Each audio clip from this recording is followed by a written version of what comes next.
Hello again, everybody. Time for another reading history fireside chat. There's the fireplace. Um, Thanks for joining me. I have a couple good tips for you coming at the end of our video. But first order of business is the fun quiz. So got some good results. I heard from Chris and Charlotte.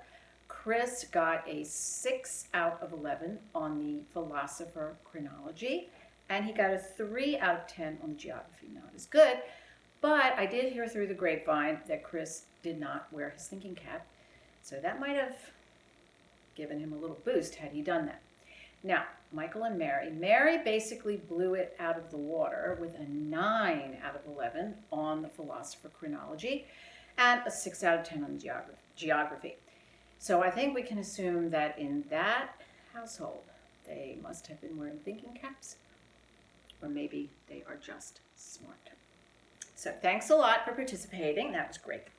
Now today I wanted to talk again about the Reformation because I'm still on that topic, Reformation and Age of Reason. Those are the two books that I had just finished by Will Durant. They're the subject of my current timeline. And the reason I'm on that subject is because as I've been doing the timeline, I am getting a better big picture, and I'm also filling in all these events, smaller events that occurred, and I started to realize that I hadn't fully absorbed everything that happened in this era and in the aftermath of the Reformation, and I hadn't really fully absorbed the effect that it's had on the modern age in which we live. So I decided I needed to, shall we say, broaden and deepen my understanding of the Reformation and the post-Reformation era.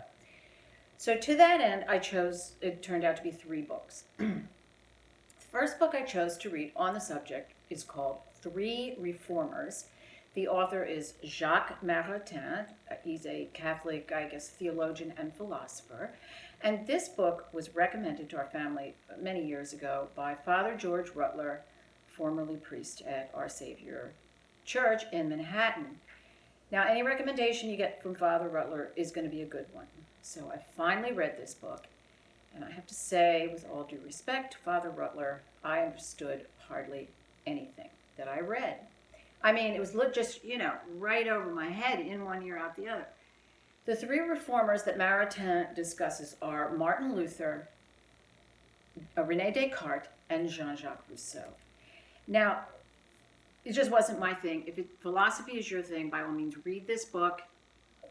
Get back to me. Tell me what you think of it. To give you an idea of Maritain's perspective, what he says at the beginning is these 3 reformers dominate and govern all the problems which torment the modern world. Second book I read was on my Kindle. You can get it too. Characters of the Reformation by Hilaire Belloc. Hilaire Belloc is an English writer and historian, also a Catholic. Great book. Belloc takes 23 figures of the era and he writes about them. And as I think we've said in the past, sometimes when you read about the people who make history, it's a little more engaging than reading just about the events themselves. Belloc concentrated on England. It's his, peculiar to him, his thesis that had England not succumbed to Protestantism, that the Protestant Reformation would have basically, shall we say, fizzled out, and that Christendom, would have remained largely Catholic. And it is instructive to note that when Elizabeth I took the throne in 1558, England was still almost 70% Catholic. So that's kind of interesting, and this book was very interesting. Third book I chose was a biography, same reasoning. You read about the people who make history, you read about history. And I chose Philip II of Spain because, for a couple of reasons, Spain was at the height of its power in the 1500s, had a very vast empire, and it had remained pretty much solidly Catholic throughout these Reformation years, and it didn't have a lot of the internal violence and struggles that, say, France and England and Germany and even the Netherlands had. So I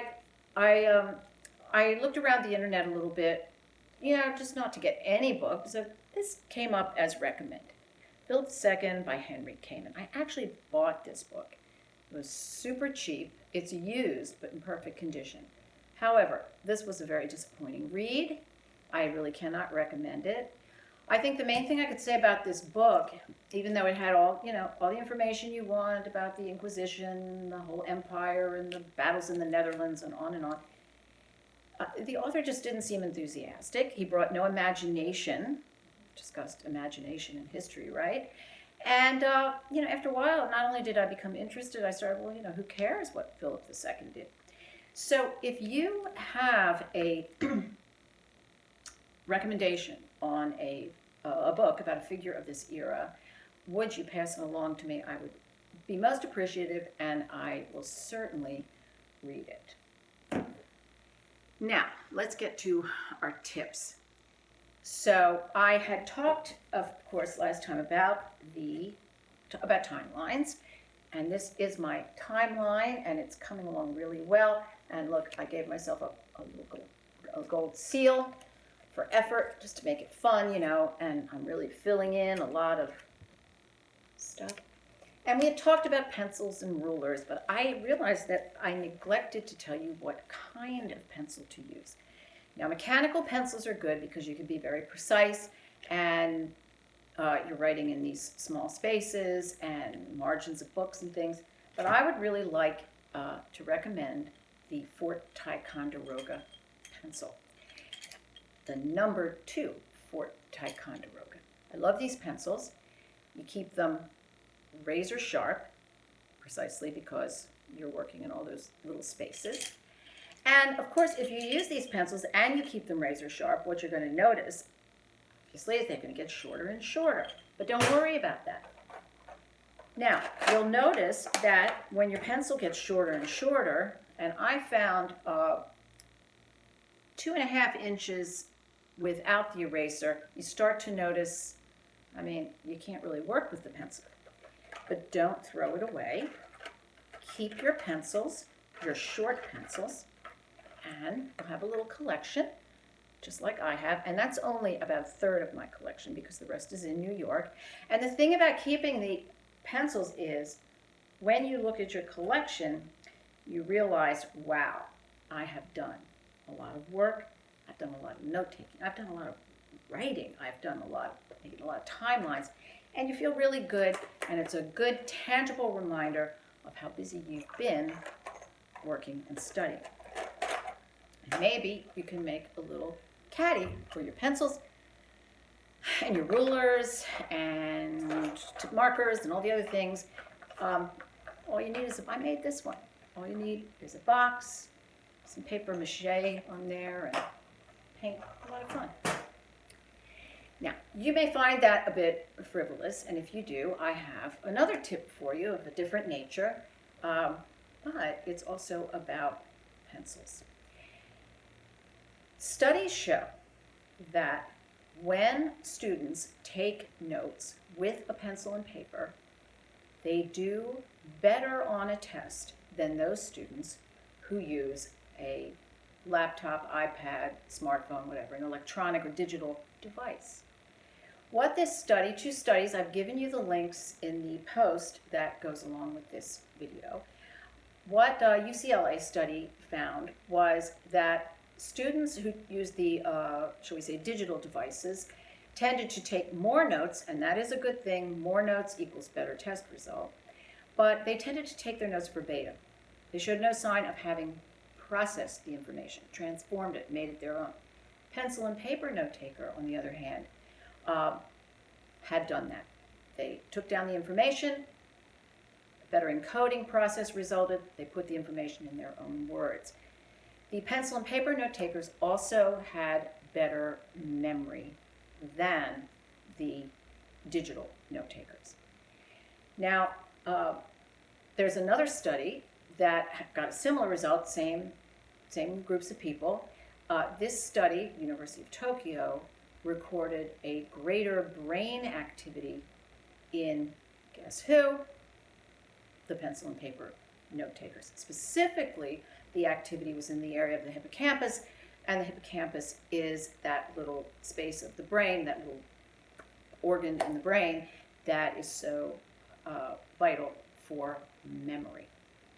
Now, I know there's some students out there and some teachers, and I mean, isn't this what we all want? We talk about our students having, only being able to regurgitate facts, inability to make inferences, connect ideas, inability to think analytically, to do conceptual thinking, expressive ability, to maybe even recall. All of us want to be able to remember things, right? So I kind of see in this, a sign perhaps. Maybe we just want to get these digital devices out of the classroom. Maybe we all want to really get back to using that pencil and paper so that our brains are really firing and we've got a lot of activity going on in our hippocampuses, and we're all just thinking and being smart, and we can all talk about history and other kinds of things. So that is what I'll leave you with today. I hope to see you next time, especially you baby boomers, because we're going to make a little trip down memory lane, and I think you'll enjoy it. So thanks so much, and see you next time. Have a great